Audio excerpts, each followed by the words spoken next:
Halo, selamat datang lagi di Relaktivitas. Kita kembali lagi akhirnya setelah sekian lama Kita bikin konten yang cukup sangat jauh ya.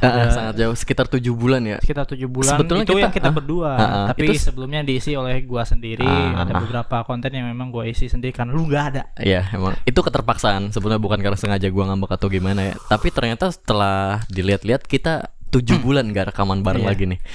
Luar biasa lama juga ya. Nggak ada yang kangen kan? Nggak ada lah siapa Iya. juga yang mau nonton. Oh, nggak bisa gitu. Nanti kita kan 2 juta follower. Follower ya. Oke. Sorry, mic-nya berisik. Next, udah lama nih kita nggak bahas apa.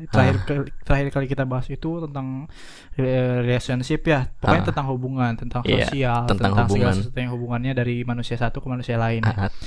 Sekarang gue pengen sih bahas sesuatu. Menurut lu kita bahasnya apa sih yang menarik nih? Tapi kayaknya kenyataan udah menampar kita terlalu keras ya. Iya sih. Jadi yang tadinya melo-melo mungkin Iya. bahasan kita lebih dark, lebih menyinggung lebih beberapa menyinggung hal yang berat, iya mungkin. betul, dan tentunya lebih bermanfaat gitu kan. Gue juga tahu tips kita di video ketiga kemarin gak kepake kan sama kalian.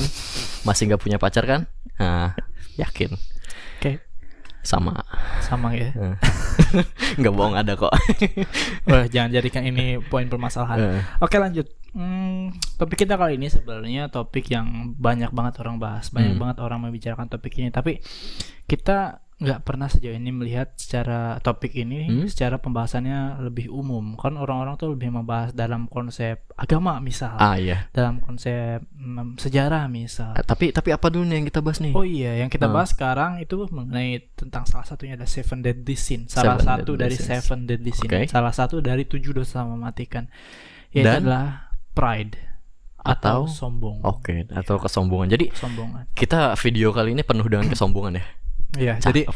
jadi Oke. kalau kalian melihat kita kayak sok kayak apa ya emang Ya emang kita temanya sombong. kayak gitu. Ya emang kita sombong, gak usah Ya. protes kalian. Iya. Iyalah kita yang punya Bukan video. karena temanya, tapi karena emang bawaan aja emang Ya sombong betul, sih. memang gitu ya. Ya udah, terserah. Oke, kenapa Seven Deadly Sins menjadi suatu topik yang menarik? Karena dalam sejarah manapun nih yang gue tahu ya tentang Seven Deadly Sins tuh, dalam sejarah manapun, literasi manapun, selalu ada konsen di mana dosa manusia itu diperhitungkan. Paham nggak? Artinya ada hari pembalasan dong. Iya, Nah, selalu ada hari pembalasan. Kenapa dosa itu menjadi menarik sih? Gitu. Kenapa dari dosanya sendiri? Kenapa dosa menarik banget sih untuk dibahas gitu? iya, justru lebih menarik kenapa pembuatan dosa itu lebih menarik. Iya sih Iya. sebenarnya. Karena paham gak sih? Kita tuh dilarang atas sesuatu yang sebenarnya baik.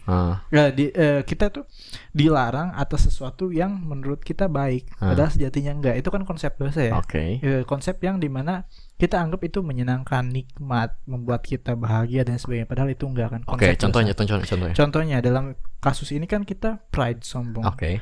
Apa sih yang paling memenuhi keinginan manusia atau hasrat manusia atau memenuhi ruang hati manusia itu bakal baru bisa terpenuhi menurut gua ketika kita mencapai pada tahap sombong.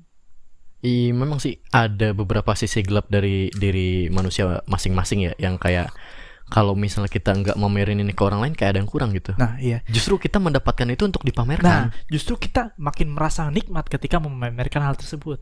Kita jauh dari itu. Kita merasa nikmat lagi ketika ada orang yang iri. Jauh dari itu, kita akan lebih nikmat lagi ketika ada orang yang dengki. Kita memiliki sesuatu jauh dari itu. Kita makin senang ngelihat orang sengsara atas kebahagiaan kita. Sialan banget gak sih? Itulah kenapa sombong ini kayak dibanding dosa yang lain, sombong ini dosa yang benar-benar nggak elegan sih. Justru elegan. Elegannya karena kita Rata-rata orangnya elegan juga iya, sebetulnya. rata-rata elegan. Sifat sombong ini kayak kalau misalnya kita menempatkan pada tempat yang pas gitu, akan menjadi sesuatu yang elegan, sigma, sesuatu yang anggun, ya nggak sih? Sesuatu yang kayak Contoh paling buruk dari kesombongan yang bisa diterapin laki-laki Sigma. Ya, Sigma Katanya. Sigma karena dalam diri Sigma itu menurut gua untuk sebagai seorang laki-laki mencapai titik Sigma itu butuh sombong karena butuh percaya diri yang tinggi. Why? Karena butuh kepercayaan diri yang tinggi membutuhkan kesombongan. Ingat ya, Seven Deadly Sins, dosa itu disebut dosa ketika itu memang berlawanan dengan perintah Tuhan. Tapi kalau misalnya sombong karena kita percaya diri, sombong nggak bisa dikatakan sombong yang baik sih. Nggak Cuman bisa maksudnya juga. konteks di sini percaya diri tidak dalam batasan yang tertentu gitu kan. Tidak memenuhi sampai kualifikasi sombong. Tapi kayaknya percaya diri dan sombong itu berbeda jauh banget gitu. Memang berbeda. Kayak kalau misalnya percaya diri kayak yakin, oh gue bisa nih. Kalau misalnya sombong, lu tai. Iya. Nah, ini dia yang membedakan. Ini dia yang menjadi tolok ukur kenapa sombong dan percaya diri itu ada bedanya. Tapi untuk mencapai, kalau kamu ingin mencapai kepercayaan diri yang tinggi, ya salah satu jalan pintasnya sombong gitu. Menganggap orang lain lebih rendah, menganggap orang lain sampah. Ya itu Dan jalan itu pintasnya. itu pernah terjadi dan menjadi salah satu insiden di awal mula semesta ini. Let me guess. Bapak Adam alaihissalam. Ya. Kok bapak? Iya. Nabi Adam. Oke, Nabi Adam alaihissalam. Enggak ada penghinaan kok. Enggak ada. Memang bapak kita semua. Betul. Bukan Nabi Adamnya yang sombong, tapi iblis di sini. Iblis itu kan salah satu malaikat yang diciptakan Tuhan. Ini dalam konteks seluruh agama ya. Kita tidak membahas agama tertentu atau apapun, walaupun sejatinya kita Islam banget 100% kan. Ilahi ta'ala. Siap. Tapi di sini kita bahas secara umum. Diciptakanlah iblis itu sebagai pemimpin daripada malaikat ya. Ini kita ambil konsensus dari semua sistem pembelajaran agama yang ada ataupun kepercayaan yang ada. Iblis sebelumnya misalkan namanya apa ya? Wawan, anggap aja Wawan nama sebelum jadi iblis. Apa sih? Gue lupa. Udin. Udin. Udin. Oke, Udin lebih asik ya, atau Agus lah ya. Udin ini sebagai pemimpin iblis, pemimpin malaikat pada umumnya. Kita karena berbeda-beda namanya, kita anggap aja Udin ya, atau Wawan deh. Terus ketika diciptakan Adam, dia merasa dirinya lebih baik. Dia merasa dirinya, karena dia tercipta oleh api dan Adam tercipta dari tanah, maka ya dia menganggap bahwa api lebih spesial, api lebih hebat daripada tanah. Maka sampai pada tahap dia mengatakan, bagaimana mungkin aku bisa bersujud kepada sesuatu yang tingkatannya lebih rendah dari aku. Tapi sebetulnya kalau ngelihat prestasi iblis yang cuma diciptakan dari api, nggak pantas sombong gitu. Kayak biasa aja gitu. Oke gitu. Lu dari api, gue dari tanah. Nggak ada masalah. Apa ada prestasi lain gitu yang dibuat iblis nih? Sebelumnya iblis selain mengikuti lomba olimpiade ya. Ya memang dia olimpiade ibadah 40.000 tahun ya. 40.000 tahun dia nggak pernah dalam jangka waktu yang lama lah. Penyembahan yang tidak henti, sembahyang yang tidak henti. Bayangkan, dari sesuatu yang peringkatnya nomor 1 di mata Tuhan menjadi sesuatu yang paling dibenci, bahkan dilaknat. Dilaknat oleh Tuhan. Itu kan suatu prestasi juga sebenarnya. Betul, ya memang setiap ya itu prestasi mencapai suatu keburukan tertinggi itu prestasi mungkin ya, anggap aja prestasi. Tapi itu kan sesuatu yang besar kan. Tapi nggak perlu dihargai juga sih. Dia nggak perlu dihargai, maksudnya kayak suatu pencapaian apa sih? Ya bagi iblis mungkin itu sebagai suatu pencapaian. Atau dia bangga juga kan. Yang ya karena memang dia punya sifat sombong juga kan ya. Iya, memang susah sih orang kayak gitu mah. Bukan orang ya. Masa ini bukan orang. Memang susah ini sih. Iblis gitu. Sampai pada tahap seperti itu. Artinya dosa pertama yang menjadi penyebab setelah Adam diturunkan ke bumi, Nabi Adam diturunkan ke bumi kan karena iblis merasa dirinya sombong, dan lalu setelah itu dia berusaha untuk menjatuhkan Adam dengan berbagai cara, dengan menggodanya, dengan mengajak dia untuk memakan apa sih namanya, dodol, buah khuldi, buah terlarang lah, karena ini dalam konsep segala agama ya. Memakan buah dodol dan sebagainya. Itu kan suatu yang menjadi tolak ukur kenapa kita bisa ada di sini, itu karena iblis sih. Tapi ngelihat dari perilaku iblis itu berarti orang sombong tuh cenderung manipulatif. Ya, bukan justru selalu bukan cenderung manipulatif. Justru karena justru gini, kalau menurut gue, justru karena sifat sombong itu akan menghadirkan sifat manipulatif. Sombong itu kan bapak dari segala dosa yang ada ya, karena anggap aja ini awal-awal dosa yang ada kan sombong. Dari situ ya muncul manipulatif, merasa menguasai. Artinya ketika kita merasa tidak puas, tidak ada orang yang merasa sakit karena keberhasilan kita mencoba untuk menghancurkan orang tersebut, dihasut, digesek-gesek segala macam biar dia hancur juga. Bukan karena kesombongan kita, tapi karena sifat manipulatif. Dan sifat manipulatif itu kan bisa terbentuk dari kesombongan yang sudah benar-benar mendarah daging, kesombongannya udah tinggi. Coba bayangkan bagaimana bisa mungkin orang memanipulatif orang lain kalau dia memanipulasi orang lain kalau dia tidak menyadari bahwa dia dominan, simple aja dominan, superior. Gak mungkin. Sifat betul. Dominan, superior itu pencapaian tertinggi dari bentuk sombong. Walaupun yang dominan atau superior itu belum tentu sombong ya. Maksudnya dominan atau superior itu kan sesuatu yang atas. Gini, orang yang berada di posisi dominan dan superior itu mereka sebenarnya pantas untuk sombong karena mereka ada di atas. Mereka punya segalanya. Ya, mereka punya segalanya. Mereka punya kekuasaan, mereka punya hegemoni daripada yang lain. Jadi kalau kesombongan ada pada diri mereka itu ada sesuatu yang kayak wajar, bukan wajar sih, kayak sesuatu yang karena mereka dominan ya mereka sombong lah gitu. Mereka memanfaatkan superioritas mereka dalam bentuk kesombongan gitu. Tapi sekarang gue tanya, kalau misalnya seseorang yang sombong itu cenderung punya apapun, kenapa justru itu disebut sebagai hal yang salah? Alih-alih disebut sebagai hadiah atas pencapaian mereka gitu, bahwa orang sukses boleh sombong, silahkan karena lu udah berusaha keras. Why? Gini, ini juga sekaligus ada informasi kayak ada sebuah premis yang mengatakan juga sombong kepada orang sombong itu ibadah. Pernah dengar ya kayak gitu? Pernah. Kita sering ya. Ini dalam konsep agama, ya anggap aja lah dalam konsep semua agama kayak gitu. Menurut gue ini nggak sepenuhnya salah. Sombong kepada orang sombong itu kan untuk dalam konteks sebenarnya sombong kepada orang sombong itu ibadah. Cara kita untuk mencapai sombong itu gimana sih? Adalah dengan meningkatkan kualitas diri. Tadi itu yang disebut prestasi itu. Sebenarnya sombong kepada orang sombong itu adalah dengan menunjukkan bahwa kita bisa lebih baik daripada dia yang sombong itu. Iya, bukan artinya kayak gue punya mobil nih, misalnya gue punya kapal. Gue punya kapal. Enggak, itu bukan dalam konteks seperti itu.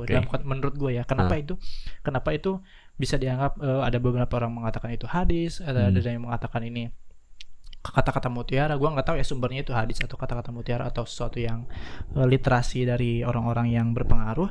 Tapi yang jelas menurut gue pemahamannya itu bukan kayak gue punya mobil, gue punya pesawat, nggak kayak gitu, bukan sombong yang kayak gitu. Tapi kalau gue punya mobil, oh iya lu punya mobil, nih gue punya biskuit, lu punya nggak punya kan, ya udah kita makan bareng-bareng.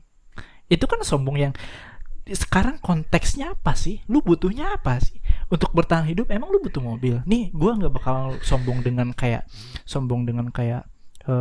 nih gue punya kapal. Enggak. Ini sekarang kita lagi dalam konteks butuh makanan. Kita lagi nongkrong. Mobil lu nggak kepake. Nih gue punya makanan. Kita makan bareng-bareng. Itu kan sesuatu yang lebih worth it, sesuatu yang sebenarnya sombong gitu, tapi karena secara halus dan lebih menampar, tapi itu kan memberikan konteks bahwa ya mungkin setelah ini orang yang sombong awalnya mengaku dia punya mobil ini bakal mikir menjadi lebih lunak pada akhirnya. Menjadi lebih lunak, dan itulah mengapa sombong ini ya bisa menjadi pisau bermata dua buat orang-orang yang bodoh yang tidak tahu cara memanfaatkan sombong sebagai suatu pemahaman yang bisa menjadi pembelajaran buat orang lain. Tapi konteks awal tadi pertanyaannya ini nih. Iya, kenapa sombong jadi dosa terbesar? Nah, sekarang gue balik tanya lagi. Apa sih dampak sombong bagi masyarakat luas itu? Kan kita tadi udah bahas nih tentang person to person, artinya duel antara satu ke orang lain. Kalau misalnya ada satu orang sombong ditempatkan di lingkup masyarakat yang luas, contoh di sebuah kampung, sebetulnya kalau misalnya cuman sombong amatiran gak bakal berdampak. Mungkin dikeblok sama tetangganya juga udah kayak mampem lagi kan. Kalau misalnya kita nemu orang sombong kayak iblis lagi, bukan orang, makhluk sombong kayak iblis lagi, ditempatkan di sebuah kampung, apa dampaknya? Dampaknya gini, penempatan jangankan sombong, penempatan seseorang yang baik aja itu terus pasti akan memberikan dampak yang kalau nggak baik, orang baiknya yang akan jadi hancur. Misalkan dalam suatu masyarakat, anggap aja ini penempatan masyarakatnya baik, ditempatkan orang sombong, gitu aja ya konteksnya. Karena kalau misalkan menurut gua bagaimanapun gitu bakal tentang apple to apple, siapa yang paling kuat. Tapi kalau misalkan konteksnya sombong dalam konteks kesombongan yang besar dalam suatu ruang lingkup masyarakat, yang kemungkinannya terjadi adalah pertama, ya masyarakat perlahan atau pasti akan menyadari tentang seberapa sombong orang ini, hingga pada akhirnya mungkin dari mereka ada yang menciptakan gap, menciptakan jarak, menciptakan batasan agar orang sombong ini tidak bisa lagi memenuhi keinginannya untuk sombong. At case Orang sombong ini selalu merasa dirinya mampu memenuhi segala kebutuhannya tanpa harus meminta tolong tetangga, tidak pernah bersosialisasi, tidak pernah ketemu, tidak pernah gaul, tidak pernah apapun. Simple cara konsep masyarakat yang akan yang biasanya terjadi, atau masyarakat yang normalnya pasti akan melakukan kayak, ya udah kalau misalnya memang seperti itu, ya ketika kita ada acara yang sistemnya menguntungkan, kayak misalnya ada bagi-bagi hadiah, bagi-bagi sembako, lu gak diajak. Ya lu nggak diajak. Lu nggak pernah memberikan kontribusi buat kita. Kenapa kita harus memberikan kontribusi ke lu? Artinya kalau misalnya seperti itu, memang pada dasarnya manusia itu nggak punya dong sifat sombong. Toh ketika ada orang sombong ditempatkan di suatu wilayah, mereka akan secara otomatis membuat dia sebagai sanksi sosial. Bukan manusia tidak tidak memiliki rasa sombong pada awalnya. Rasa sombong, tapi manusia memang tidak pantas memiliki rasa sombong dan tidak pantas untuk sombong, karena pada dasarnya ya manusia membutuhkan orang lain. Balik lagi ke makhluk sosial tadi. Iya betul. Pada akhirnya ya si sombong siapapun dia tidak akan pernah mampu untuk bersombong ria lagi kalau dia menyadari pada konsep itu. Itu kemungkinan pertama ya. Masyarakat akan menciptakan gap. Sosialnya akan menciptakan gap untuk Indonesia. Atau yang kedua, ketika suatu gue lupa nambahin kasusnya. Kasusnya juga bukan hanya ketika suatu keuntungan besar terjadi dia nggak diajak, tapi ketika bencana terjadi dia juga tidak diinformasikan, tidak ditolong. Itu bisa jadi terjadi kan di masyarakatnya. Dan bahkan namanya dianggap mati. Ya udahlah, dianggap memang ya udah, ngapain juga ditolong gitu kan. Dia juga nggak pernah nolong kita. Simple itu yang sering terjadi. Yang kedua adalah yang selanjutnya adalah dari orang sombongnya ini akan menciptakan lingkungan yang kompetitif. Kalau misalnya si lingkungan orang sombong itu cenderung akan membangkitkan kesombongan dari orang lainnya, karena orang akan berusaha membalas kesombongannya. Artinya bakal ada balapan yang gak ada habisnya. Akan ada usaha untuk pencapaian sesuatu, Misal, ini pernah terjadi. Gua anggap aja gua pernah tinggal di suatu kampung. Ya ini emang relate sih, gua pernah suatu kampung di mana ada satu orang nih punya mobil. Oke.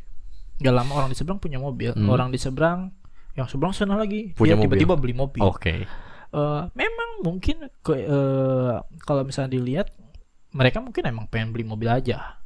Tapi kalau misalkan sampai pada tahap itu, gue nggak bisa menganalisis itu sebagai suatu ya emang mereka pengen beli mobil. Kalau misalkan beli itu sampai itu ya emang gue bisa mikir ke sana. Tapi kalau setelahnya yang ini ningkatin rumah, yang ini pakai pagar, itu kan kompetitif. Itu kan suatu hal yang menurut lu itu positif gak? Itu balik lagi ke kondisi masyarakatnya. Orang yang beli mobil, yang beli mobil pertama, mungkin dia emang gak niat sombong, tapi emang butuh mobil karena keluarganya ada 4. Tapi orang yang kedua, karena rasa sombongnya tidak mau dikalahkan, dia tinggal sendiri tapi dia beli mobil. Buat apa? Jadi pada akhirnya kalau kita tarik nih pakai konsep butterfly effect, dari kesombongan satu orang aja bisa ngancurin ekonomi orang lain gitu ya. Dan berdampak pada kualitas hidup orang tersebut memburuk. Karena kesombongan ini dia bukan hanya membangkitkan sombong aja ya, tapi desire. Iya, keinginan juga pasti ada, pasti. Bukan kebutuhan, keinginan. Tidak lagi mempertimbangkan supply demand. Iya. Tapi apa nih yang orang lain udah capai, gue juga pengen gue nggak tahu butuh atau enggak nih. Tapi yang penting gue punya. Gue nggak mau kalah dari si A. Dengan dia harus pinjol, dengan dia harus meminjam uang ke si abang. dengan dia harus ke debt collector, ke bank dan sebagainya, memenuhi keinginannya itu kan sesuatu yang menghancurkan.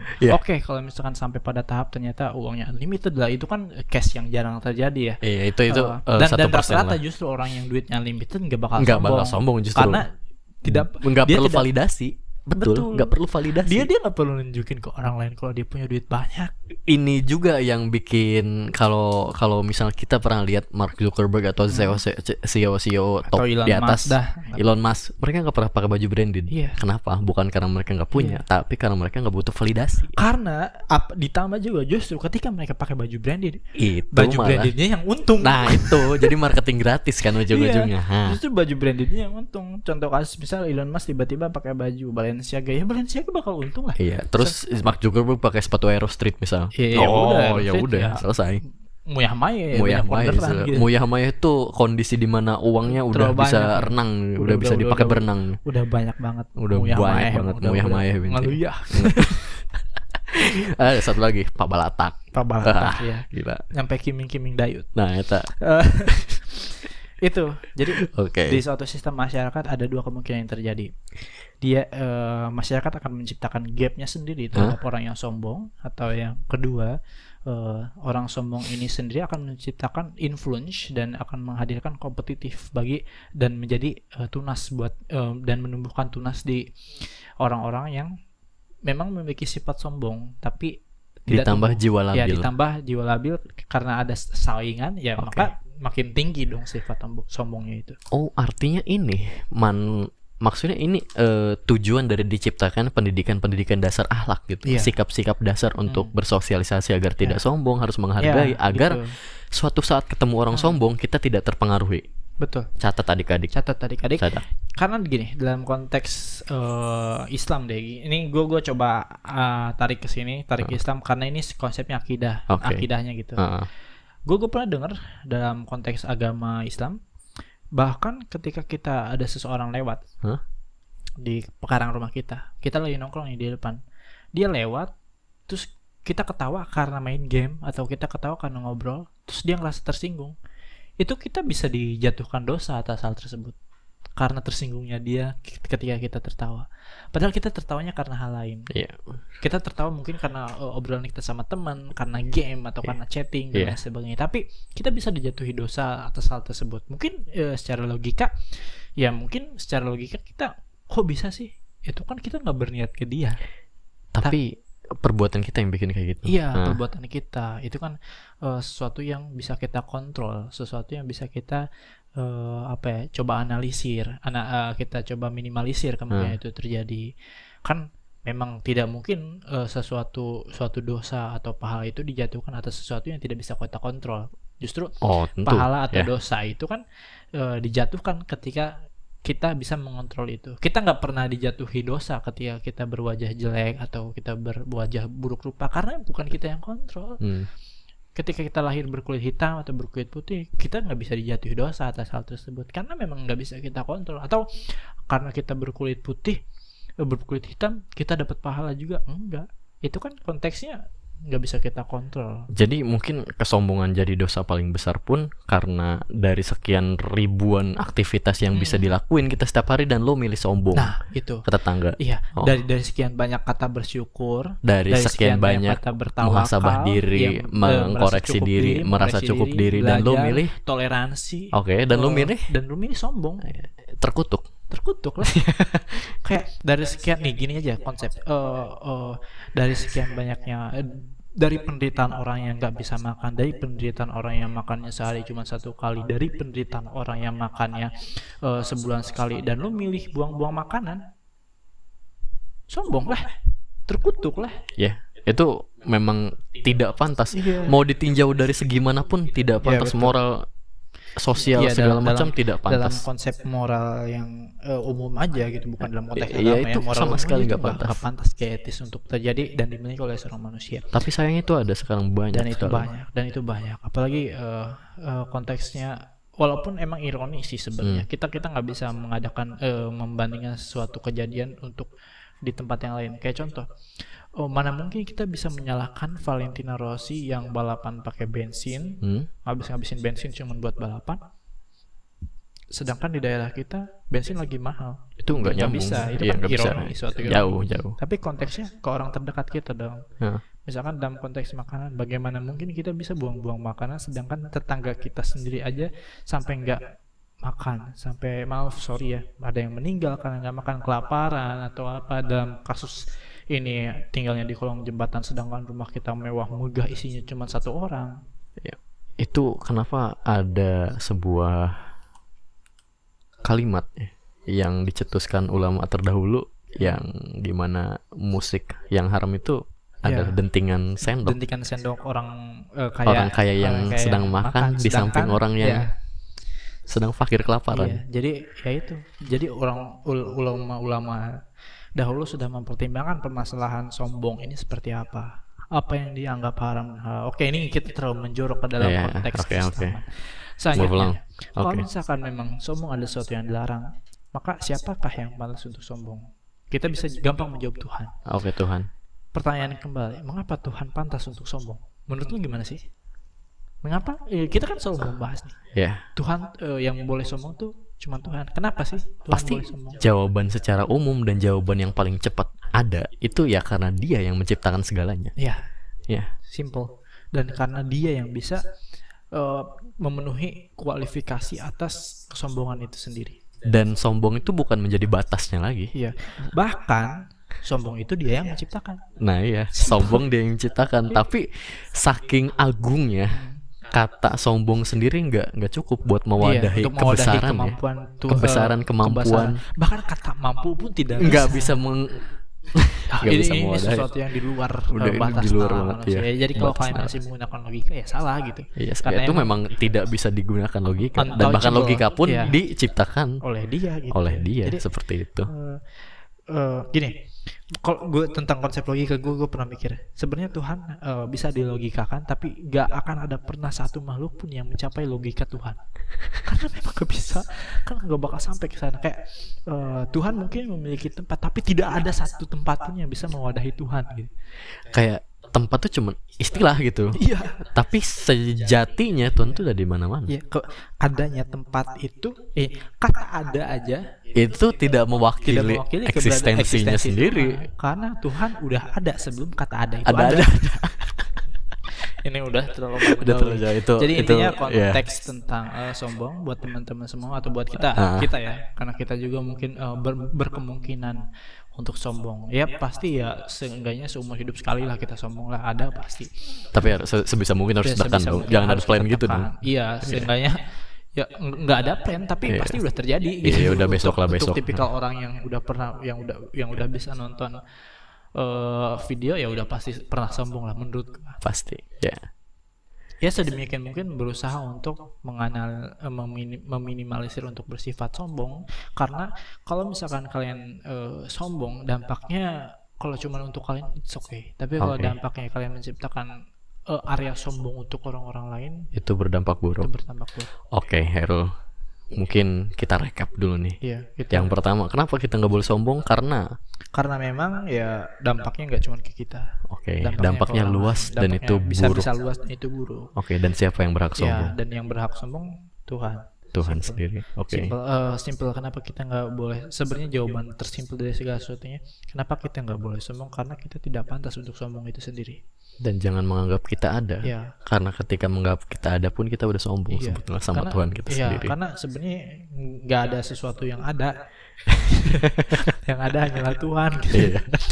Wah, ini terlalu sesi jenar. Jadi kita akhiri saja untuk pembahasan tentang sombong ini. Sebelum jadi sesi jenar. Sebelum kita menjadi sesi jenar dan kita jadi wali majdub. Maybe guys, itu sedikit pembahasan ngalor ngidur kita tentang sombong. Mungkin kita berbicara ini pun ada unsur kesombongan bahwa kita merasa mampu membicarakan tentang kesombongan, padahal enggak sama sekali. Kita merasa sudah memenuhi kualifikasi untuk membahas sombong, padahal sejatinya kita tidak membahas sekecil pun tentang sombong itu. Kalau ini sombong nih, kita di situ masih di situ. Jadi masih di jauh. Mars lah. Di sana. Karena terlalu jauh. Jadi masih terlalu jauh. So jangan ragu untuk ngasih saran dari kami. Kami sangat terbuka. Kami gak pernah ngamuk kalau dikasih saran. It's karena okay. Kita nggak pernah sombong, mengatakan kata itu pun sombong. So it's enough for today. Ini udah cukup buat hari ini dan selamat jumpa dan sampai jumpa di video relaktivitas sebelumnya. Gua Arya. Selanjutnya lah. Dan sampai jumpa di relaktivitas yang selanjutnya. Gua Arya. Gue Errol. Bye bye.